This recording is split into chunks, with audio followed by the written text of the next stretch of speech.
There are a plethora of things that I've kind of raised in conversations with people that I've kind of been remiss to not at least include them in some respect in terms of the recordings that I make, because the recordings that I make that go into long rants then lose some of this important context, because I do think there are some very useful kind of arguments that I'm not sort of presenting in these recordings on political matters and such. So I just want to kind of go through a string of these, let's say, pearls of wisdom, maybe, or nuggets of truth, or something like that, that are interesting sort of insights. That was very interesting that the amount of smuggling that happened in Britain's history, especially in the kind of, during the rule of kings and things like that, that taxation was so high. And it was needed in some sense to fund the public purse, which was, used decadently by the royal household, perhaps, um, or to fund things that were only important to some small group of elites that wanted to do foreign things or whatever, that wanted to project power into foreign lands, or wanted to conduct wars of conquest and things like that. And then, people resented the elites, they resented the ruling classes. Um, and then there was a change there was a change in methodology in some sense, that Britain really started functioning at a much greater level in some sense, in that you actually couldn't break the law. It was very hard to break the law, and people started respecting the law because the law only concerned itself not with kind of trying to add to the public purse or something like that, or extract wealth and sort of be this millstone around every transaction. But in some sense, you smuggling wasn't a crime. It wasn't a crime to import things. Essentially, they opened their markets up, and Britain became a law-abiding country, or nation, that because in some sense law seemed to be a transparent reflection of things that made common sense, things that were morality itself got associated with the law, because the law no longer did arbitrary things. It no longer did things that were essentially there for extractive purposes. They were there only, the law existed for the moral good, for the public good, in some sense. Only made sense. Now, the reason why I tell this little story is because we kind of have the reverse going in South Africa, at least. When you have arbitrary things that supposedly sound good and which are almost hinge on a kind of really disgusting and vile form of identity politics, where it's like, no, no, no, we need this because we're trying to protect people from having their lives damaged or endangered. So we need to have these strict blanket curfews and these strict restrictions, because when it would be too complicated to I mean, in some sense, and you end up doing all these counterproductive sort of things. Like, I mean, here I am complaining about my sort of thing, but I mean, this I mean is a drop in the ocean of the kind of self damage that is happening economically and such. How does it make sense to reduce the trading hours of businesses? If you reduce the trading hour of businesses, then you're essentially saying that people that have to use those services, or want to use those services, have to squeeze themselves into now the reduced working hours. Like, why does either you close the store or you keep it open and you have normal trading hours? How does it make sense to reduce the hours that they are open? How does that make any sense? It's counterproductive. In some sense, it's stupid. So a lot of these things actually, ironically, they're self-aggravating. They're not measures that produce protection for people. They, in some sense, create the converse effect. It's very weird that the people can't imagine this. That, oh, having a curfew is good because then we can't. How about you increase the curfew? You still have a curfew, but you understand that, for example, gyms want to be open in the evening, perhaps, because that's when people go to gym. They go to gym after their working hours, so they can go to work and then afterwards they go to gym. And in some sense, you still have the hours for gym, and then you say, we still have a curfew, but you're allowed to be on the road during the curfew if you're driving home, or if you're driving home from work, or you're driving home. So you can drive to the gym, and then the curfew hits, and then you're at the gym and you're still working out because the gym is allowed to stay open for its normal trading hours, and then you drive home. So you do have some extra traffic on the road, and you can say, oh, these people are breaking the curfew. Well, maybe they're just driving home from someplace. This idea that you have to have this blanket curfew.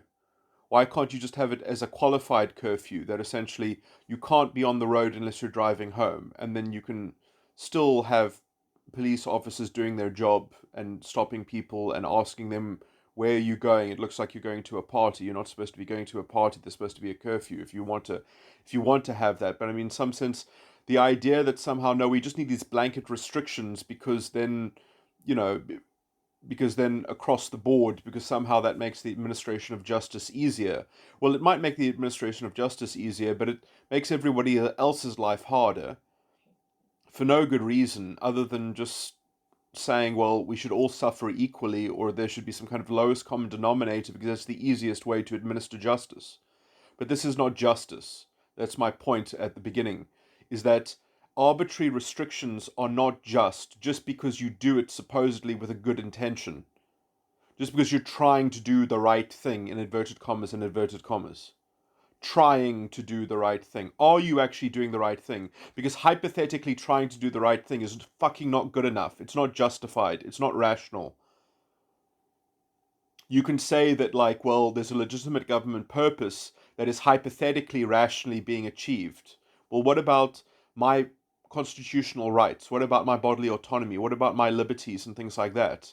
How about it's also your government purpose to deliver to me my constitutional rights that I just want access to, which you are arbitrarily restricting. Now you can say, well, that's a first world problem, and we're trying to do something else right now because it's an emergency. I mean, I actually don't really believe that. I do think that a lot of this is a self-caused disaster to a large extent, and also the cost to the economy in some sense is going to create much more suffering than the deaths that COVID has directly caused. But also, because we're not reaching herd immunity and because we're deferring everything into the future, we're extending the incubation period of the virus by trying to stop people from reaching herd immunity. So in some sense, we're keeping the virus alive for the TB season. Wonderful, wonderful. I'm being sarcastic. I'm saying that it would. This is what you do when you're Sweden, is that you reach herd immunity and then the death rate drops down to nothing, and then you can actually compare yourself to other countries. At the end of the day, we will eventually compare ourselves. I mean, obviously, it's hard to make comparisons because each country has perhaps a slightly different profile of different things going on. But in some sense, public health calculus comes down to these. You cannot prevent death. It's number of days. Essentially, you can maximize the number of days in your population.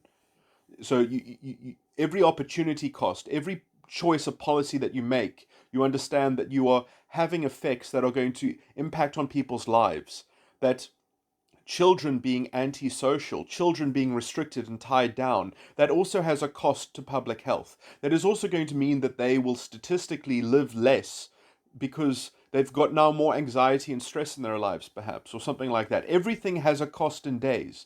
And when you only are going to measure the cost in human life days that COVID is causing and not what the economic impact is causing to people, you are willfully closing your eyes, I guess, so that you can continue to make arguments that capitalism is evil or something like that. Because you can't just, because capitalism is so evil that it won't just let us switch it off for a year and everyone takes a holiday and we can just consume the same. Like, because that's not how, economics works or something like that. Somehow that's because capitalism is evil, because white people are evil, because of white monopoly capital or some shit like that. That's the narrative. That's the blaring siren call of this bullshit.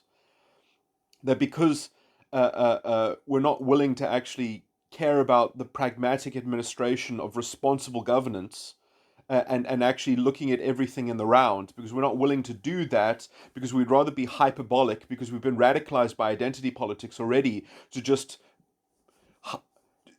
hysterically make a moral panic around some kind of sympathy extraction and hostage taking of an entire system, because it's systemic. It's everything can be condensed into systemic oppression. Everything can be reduced down to some kind of sociological cartoon of reality, and then you can just pin that onto some scapegoat because because they tell you that you're being unintelligent because you're causing more harm by reacting to a crisis instead of confronting the crisis responsibly.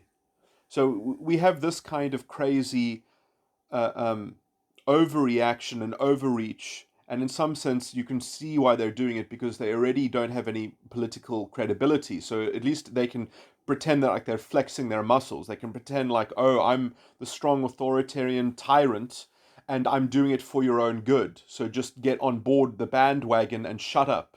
In fact, you're not allowed to criticize. Freedom of speech is going to be suspended. That's the sort of, if you talk out against this stuff, that's the kind of the latent sort of threat that you get in response. That essentially, you shouldn't even be allowed to say this. This is dangerous. Just go along with what the government is saying. Everything has been suspended, something like that. That you're not allowed to debate these issues in the open. It's dangerous. You're spreading misinformation. We're going to censor you. It's right that we censor you. And even big tech in America wants to help us censor you because everyone should be prone to their governmental decree.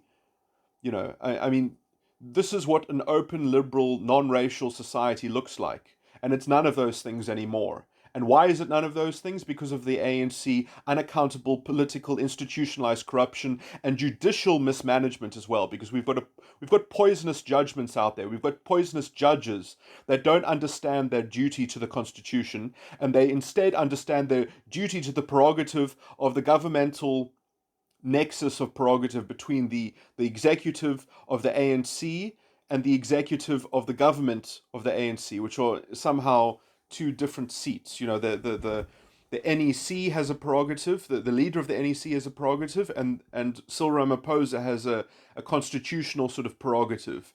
And between these two towers, we have this we have this chasm of corruption in which they can both, between a rock and a hard place. And you can't clean up the institutional corruption between the split prerogative in some sense. That creates a confusion which the judiciary somehow just respects. And so you can't question something if it appears to be a legitimate government purpose and it appears to be rational. Never mind if you can justify that it is actually rational in practice. No, they won't answer that question because government needs to be respected as the source of a rightfully invoked prerogative power that you can't question. Well, I'm an individual citizen and I understand the Constitution and I question it, and this is bedlam. This is corrupt. This is institutionalized corruption. I should be able to go to court and be able to say, why is my gym hours being restricted just because there's a curfew? That makes no sense. It's counterproductive. You're forcing me to go into a more crowded gym during a pandemic just because you want supposedly people off the road. For what arbitrary reason can't people drive home after the curfew has already begun? This is pathetic. This is not good enough. This is not justified. This is unconstitutional. It's unreasonable. It doesn't make any sense. It doesn't make any proportionality. The limitation of my constitutional rights are not reasonable. They're not justified. In fact, the reasoning behind limiting them in this way is causing the pandemic to be worse off. And in some sense, it's causing the reaction to the pandemic to cause more collateral damage as well. Because essentially, I don't know how they're paying these people at the gym. Are they paying them for these curtailed work hours? I mean, obviously the gyms are going to be taking in less revenue in some sense because people are going to say, well, now I can't even go to the gym at the time that I would want to go at because of the curfew, so I'll suspend my membership. Then the gyms get less money, and then how do they pay their staff? So, everyone tightens their belts and they do what they can, but why should we have to suffer through arbitrary restriction that does not make sense medically? It's not evidence-based. It's just flexing. It's just vain flexing from an unaccountable political pulpit that essentially is proving itself to be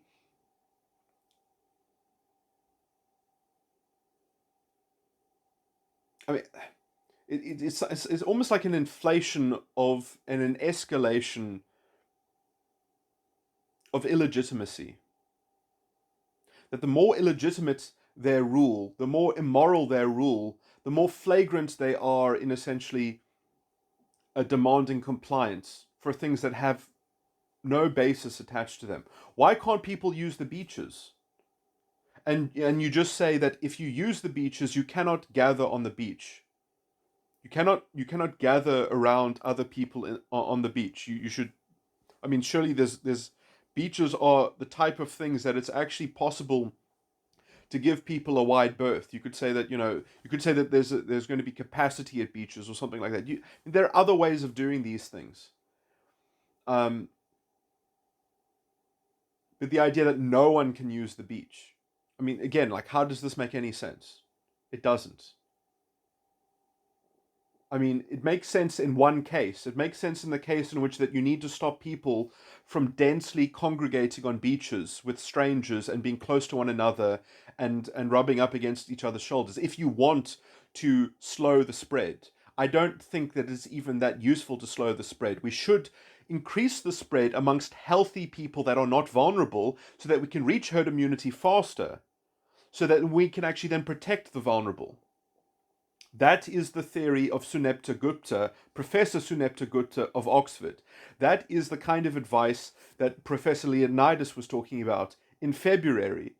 But they don't get airtime in the media because the government has gone a different route and they are being supported by big tech censorship, essentially, to help promote their quite irresponsible theory, and I would say, in some sense.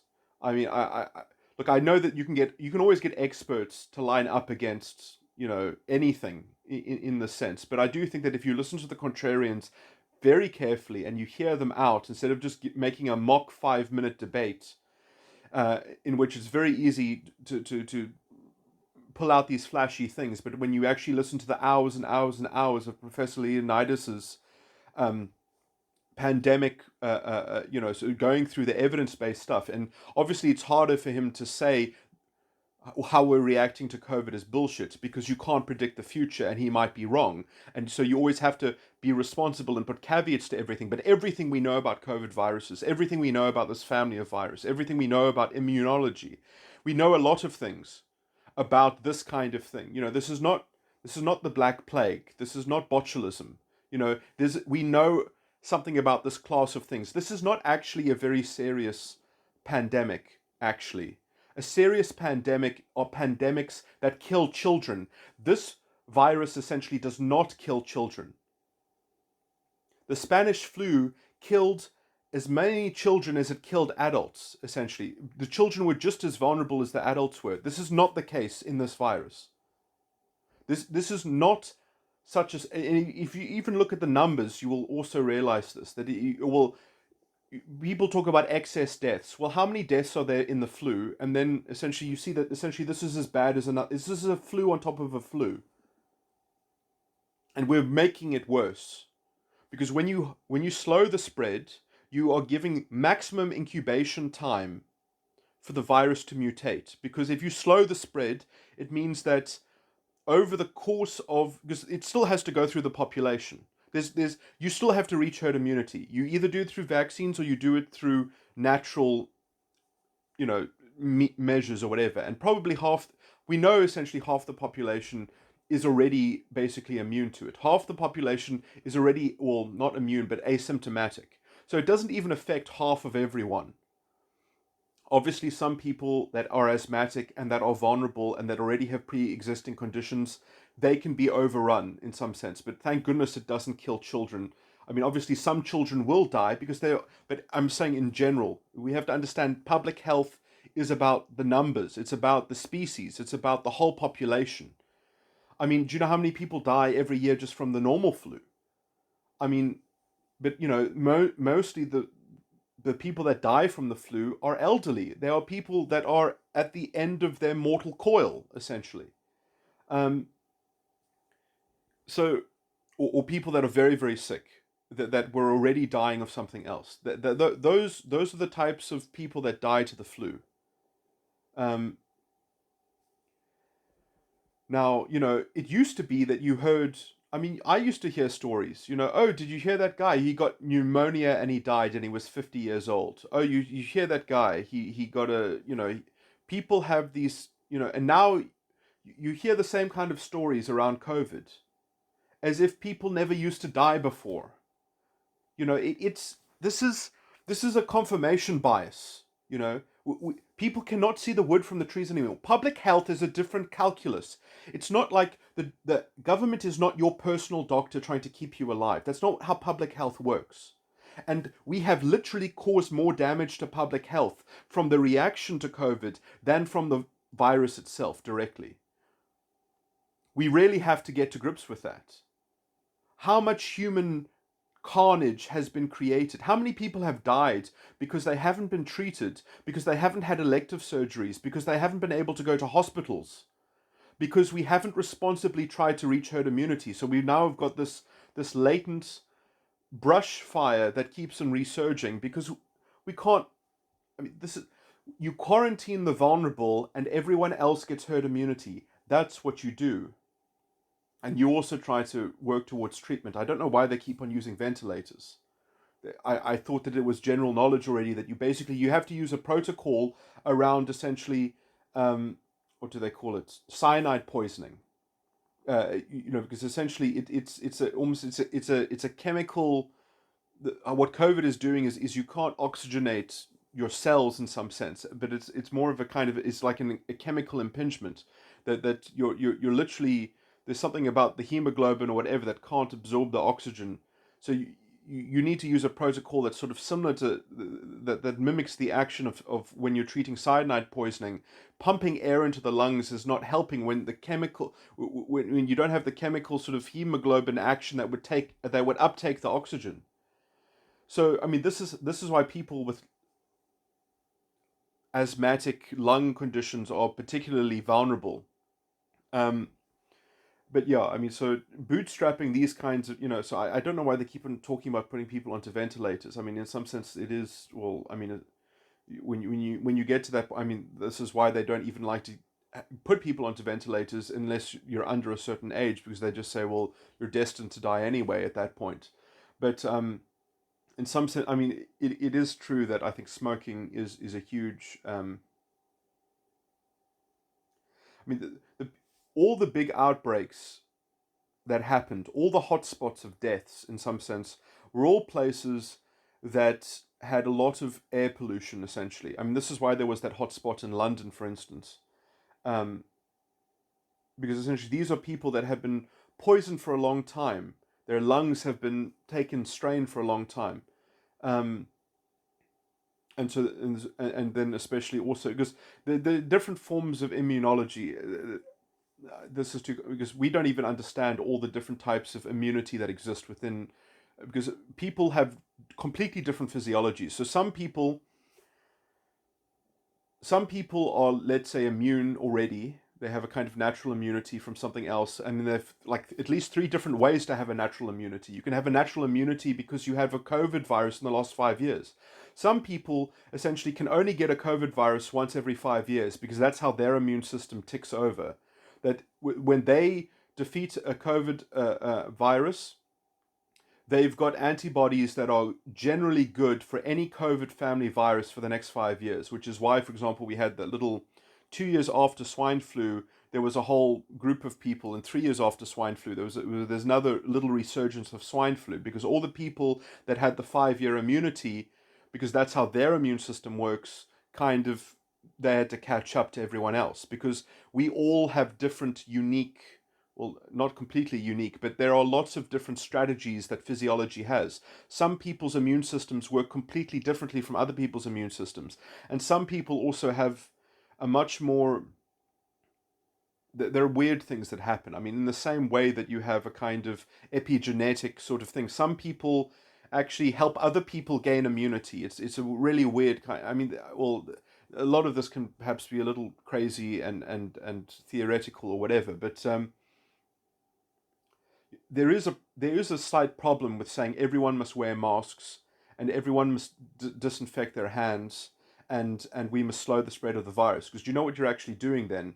You are allowing incubation to happen. You're allowing for pockets of specialized viral, because it's in some sense, if people infect each other and they reinfect each other with slightly different strains, all the strains basically homogenize. But if you slow the spread and you force people to isolate in some sense, I mean, this is why I can just put the principle. The basic principle is that we used to have a deadly flu every 15 to 20 years. Every 10 to 25 years, there would be a deadly influenza that would kill children. We haven't had an influenza that kills children for a very long time. And the reason why we haven't had an influenza that's deadly to children is because of air travel, because now we have global travel. It's actually been very good. It used to be that you would have to go onto a ship and then go to across the nation. So one person would get a local flu and a local COVID virus would be incubated in that locality, and no one else in the world would have exposure to it. So they wouldn't have an immune system that was adapted to it. Then that person would go across the sea, they would voyage across the sea, and they would be, I can't remember what it's called, but there would be can't remember what it's called. There's a woman's name that kind of means that you're the carrier that brings it to a new land or something like that. And then you would expose those people of the new land to a strain that has been specialized, that has been fighting against human immunity in some locality far away. And these people have not developed the same immune response. So it kills everyone. It kills children even, because children have a very strong immune system. Children are very protected naturally. And so when you've got a virus that kills children, you know you've got something very, very serious.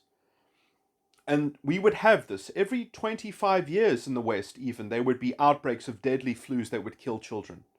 That doesn't happen in the modern world. The reason why it doesn't happen is because of air travel. Now, if you want to go back, if you want to turn back the clock and say everyone must close their borders, if you want to say we're going to have a vaccine for every virus that comes out and we're going to slow the spread of every virus that comes out because we are so afraid of dying or something like that, you know what you're going to do? You're going to breed fucking deadly viruses that are going to kill the world in some sense. Because air travel was actually keeping everyone's immune systems up to date. Because all the international travel, this is why children have been protected. We haven't had a deadly virus killing children for a very, very long time.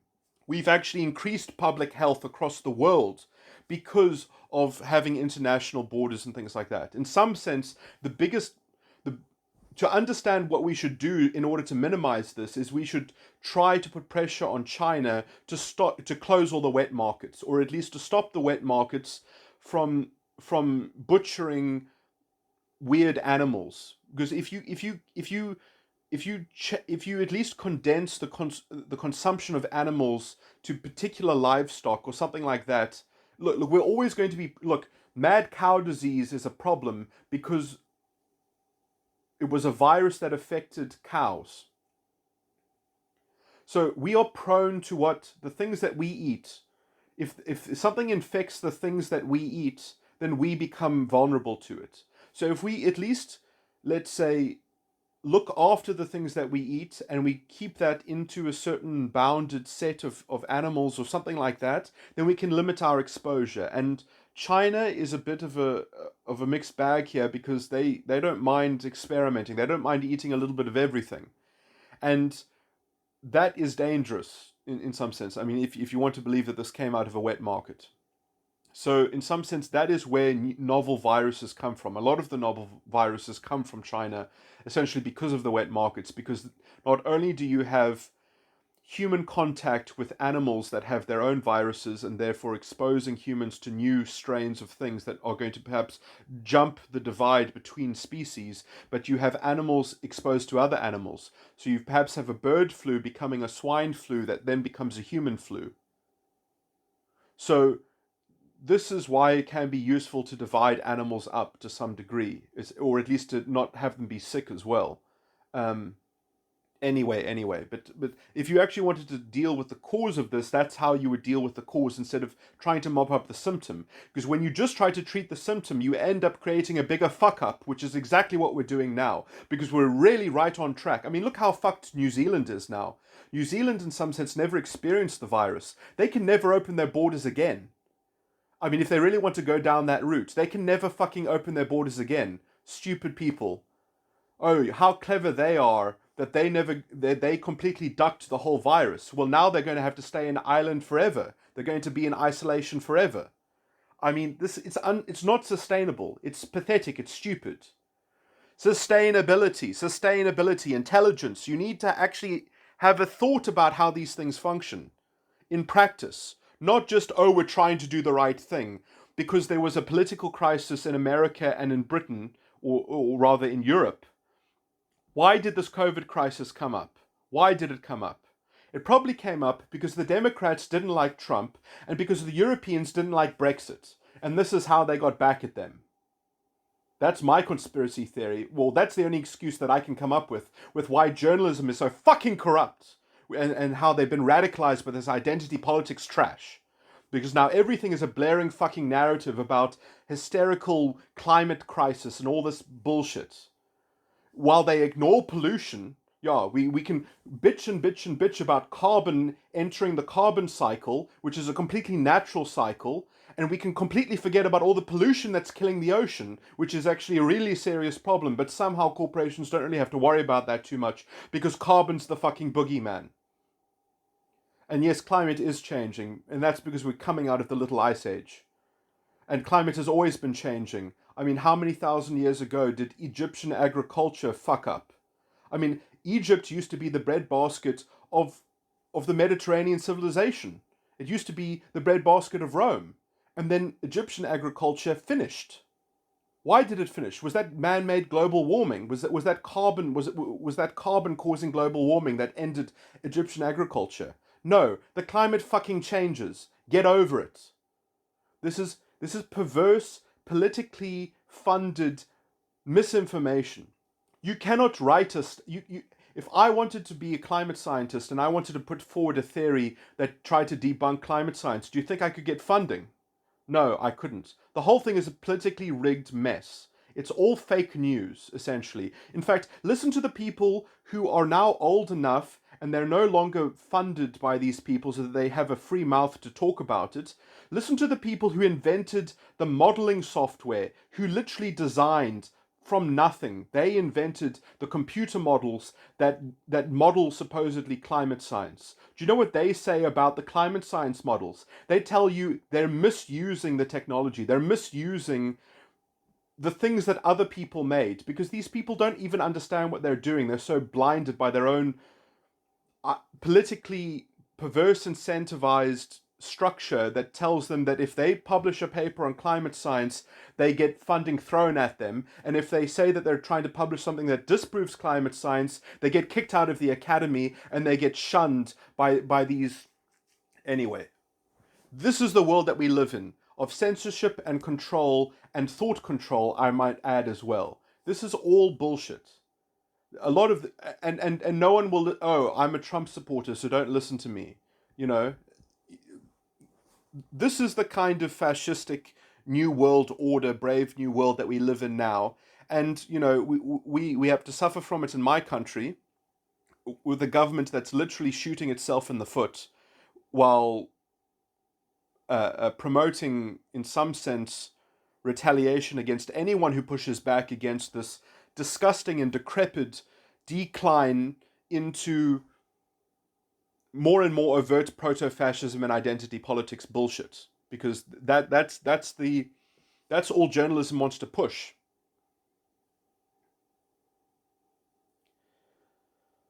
Very depressing.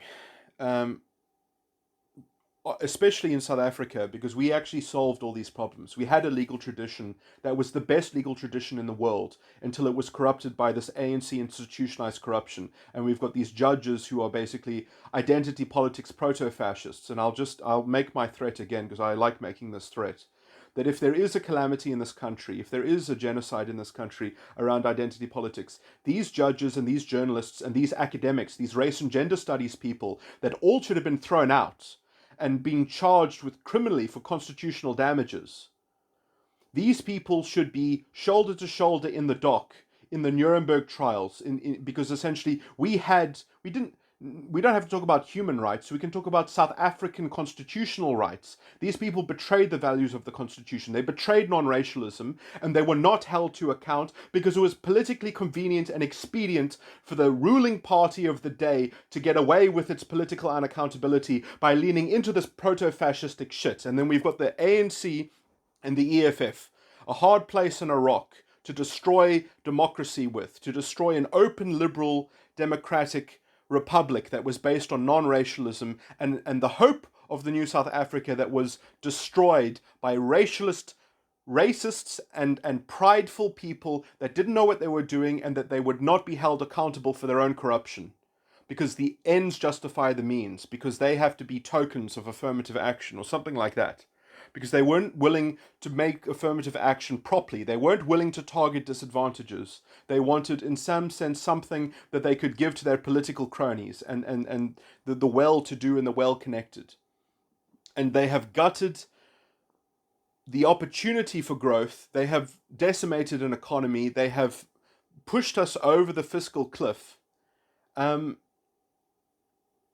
And they do, and they just double down every time, and then they want to bail out South African Airways yet again. They want to throw 3 billion rand.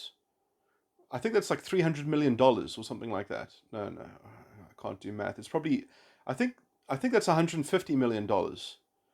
And as a country, we don't even put down, as a country, we didn't put down the down payment for the vaccine at the earliest possible time. And in some sense, solidarity put down the down payment for the vaccine. So the private industry has to be a charity. The private NGOs or whatever, private businesses have to be the surrogate government, while the government is too busy funding corruption. So the government doesn't even look after its own business of actually being responsible and providing governance. And somehow the private sector has to fill in and be the surrogate government. I mean, it's completely backwards. So somehow the government wants to be this weird kind of racialist charity where it funds its kleptocrats and its plutocratic elite system or whatever, and steals all the money and does not effectively rule the country and is completely unaccountable and held unaccountable. And the private sector has to actually fulfill the role of the government that the government is not even prepared to do because it's so entrenched in continuing its own corruption. I mean, this is completely unsustainable.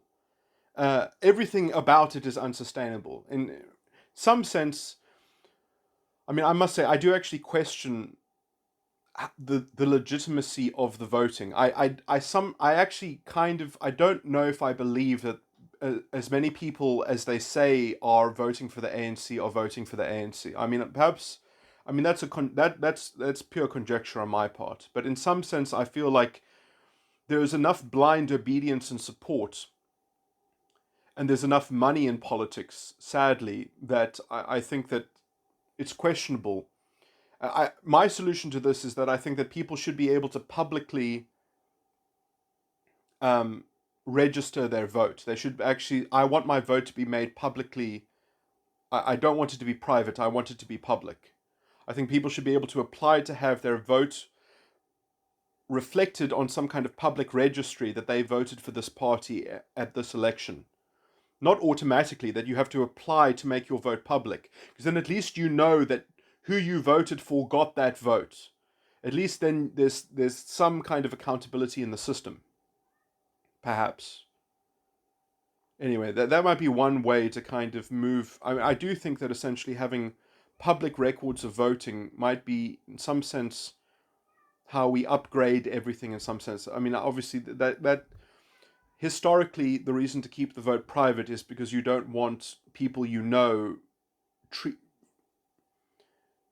forcing you, because if you're an employer or you're an employee, you could perhaps be able to judge people based on their vote, and you could perhaps try to make their life difficult for them because you know how they voted and you disagree with how they voted, or something like that.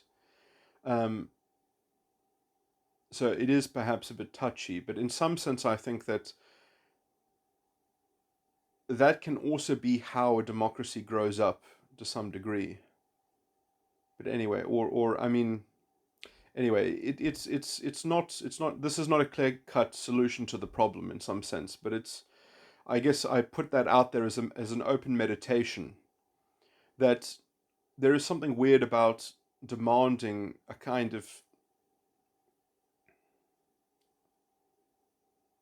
anyway, I mean, this plugs into my argument about the practice of equality.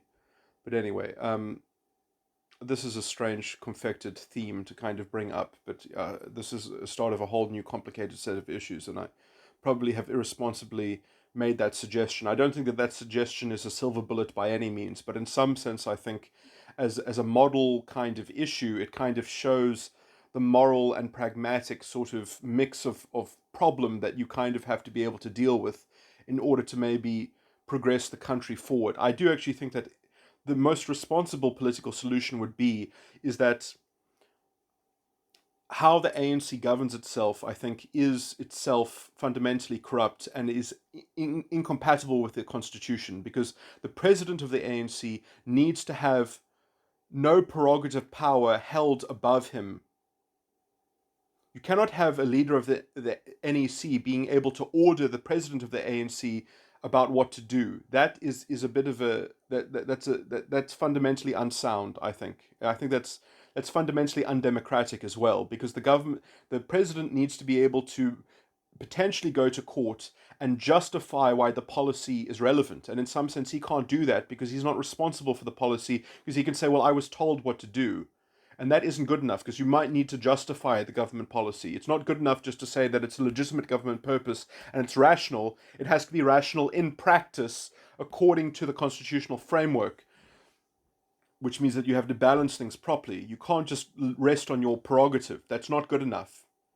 No, your prerogative, you don't have an automatic prerogative when you're infringing on other people's rights. You do need to justify it. It needs to be justifiable enough, at least.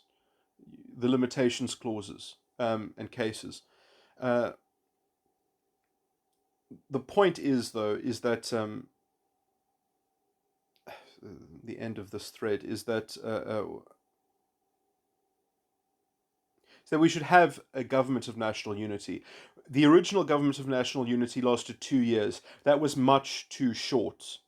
And then the ANC wanted to get into full power, and it got into full power, and it grew into a monster because it structurally had more corruption than it had structures to manage that corruption or to beat it back. And obviously it got tremendously worse after Thabo Mbeki was injected, and Zuma got into power. Then essentially all manner of decency, there isn't enough decent people left to kind of fix the scale of the corruption. You need a completely new ANC structure inside the party, probably, and they're not capable of doing that. Or no leader is capable of doing that because of the split prerogative. Essentially, is a problem. So who knows how that's going to turn out? But in some sense, I think that what you could do is if you could duplicate the constitution of the Democratic Alliance, and you could and if the ANC would say we need a new party structure, let's just kind of wholesale absorb the DA's template to govern ourselves inside ourselves, to replace the split prerogative, and I think that if you did that, they could have a hope that the ANC could sort of fix itself. But that's a huge different, that in some sense that's how I almost see the model of the government of national unity, is that the DA constitution would rule supreme over the government of national unity, and everyone else would have to kind of recoalesce under that framework, or something like that, to use it as a technical framework, to use the DA's constitution as a technical framework. Obviously, I'm talking hypothetically. I don't speak for anyone. This is my open idea.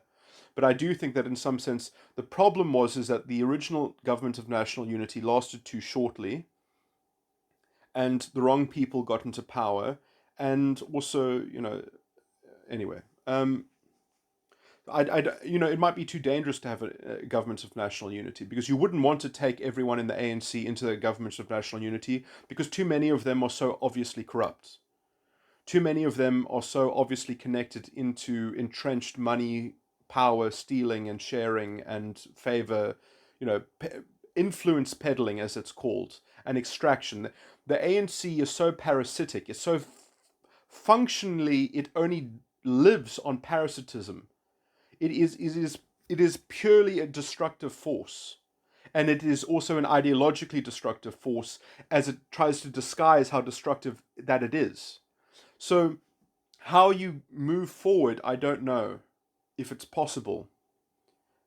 You would have to, in some sense, you would want to say that Cyril Ramaphosa gets to keep the name of ANC, and then he gets to make a party called the ANC around, in some sense, the NEC isn't allowed to call itself the ANC anymore, because this is like propaganda, in some sense.